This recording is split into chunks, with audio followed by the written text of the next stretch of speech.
देखो, आज फिर मैं कुछ अपनी टॉपिक लेकर आई हूँ। लोगों को थोड़ा लगे, सबकी बात मैं नहीं करती हूँ, लेकिन कुछ लोगों की बात मुझे बहुत खटकती है। और जब खटकी तो ही अंदर जाके गोते लगाए और पता चला भैया कुछ और था और है कुछ और। सो सो कॉल्ड जो धर्मगुरु है ना, वो पता है मेरे नज़र में उन्होंने वो कहते हैं ना फ़ियर की दुकान खोल रखी है। उसके सेल्स मैनेजर हैं वो लोग। मतलब होता है ना कि सेल्स मैनेजर होता है ना, वो सामान को बेचता है। इसी तरह धर्मगुरु फ़ियर, डर, भगवान के नाम पर डराने की का ठेका ले रखा है, उसकी दुकान खोल रखी है। उसके मैनेजर हैं वो। लोगों को डरा डरा के, इतना भगवान के प्रति डरा डरा के इतना दहशत पैदा कर दिया है कि लोग डर से चीज़ें करते हैं, प्यार से नहीं।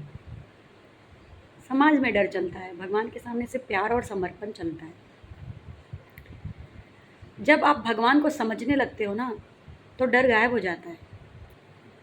आप डर से ऊपर उठ जाते हो। और प्यार ऐसी चीज़ है, सबसे बड़ा वाइब्रेशन दुनिया का है प्यार, लव, प्रेम। अब स्वार्थ वाला प्रेम की बात मैं नहीं कर रही हूँ, प्रेम अलग है। तो जब आप डर से ऊपर प्रेम में आ जाते हो ना, तो प्रेम में आप किसी का नुकसान नहीं चाहते। आप लोगों को नहीं, खुद में सुधरना शुरू करते हो, राइट? कि खुद में मैं ऐसा ना करूं जिसकी वजह से किसी को तकलीफ़ हो, हर्ट हो।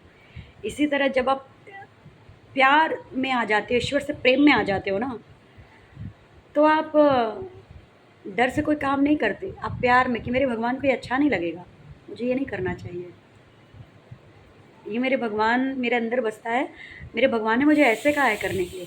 तो डर से नहीं, डर से आप भगवान को नहीं जीत सकते। एंड सेकेंड चीज़, मैंने देखा है गाँव में स्पेशली, शहरों में भी है।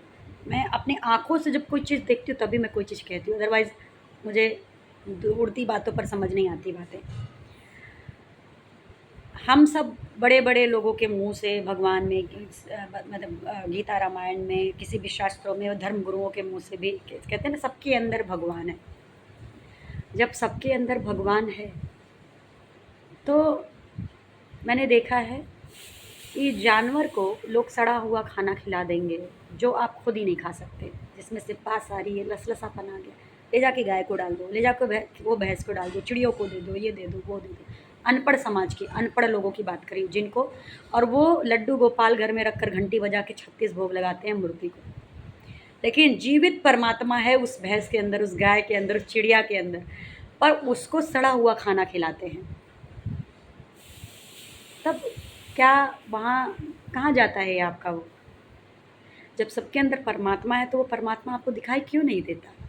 हाँ, मेरे सामने अगर कोई ऐसी चीज़ें करता है ना, मैं तुरंत वो हो जाती। जो खाना हम नहीं खा सकते, वो खाना हम गाय, भैंस, कुत्ते, बिल्ली को कैसे खिला दें?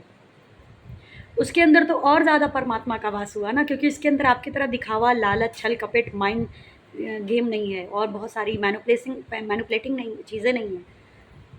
वो तो और ज़्यादा सच्चा हुआ ना। उसका परमात्मा पहले सुनेगा, उसका परमात्मा पहले सुनेगा या नहीं सुनेगा? मुझे समझ नहीं आता ये सारी चीज़ें, क्योंकि वही कहते हैं ना, हाथी के दाँत देखने को कुछ और, खाने को कुछ और। तो यहाँ दुनिया में कुछ और लोग कहते हैं, करते कुछ और है। और भैया, रामायण में 3 तरह के इंसान बताए गए, कहने वाले, एक ना कहने वाले, एक कहने और करने वाले। तो शायद मैं अपनी कैटेगरी, मेरे जैसे बहुत से लोग हैं और बहुत से अच्छे लोग भी जो नहीं करते, लेकिन मैं बिना बोले, मैं बोलती हूँ तो करती हूँ, नहीं बोलूँगी, वो जो बोलूँगी वो करूँगी।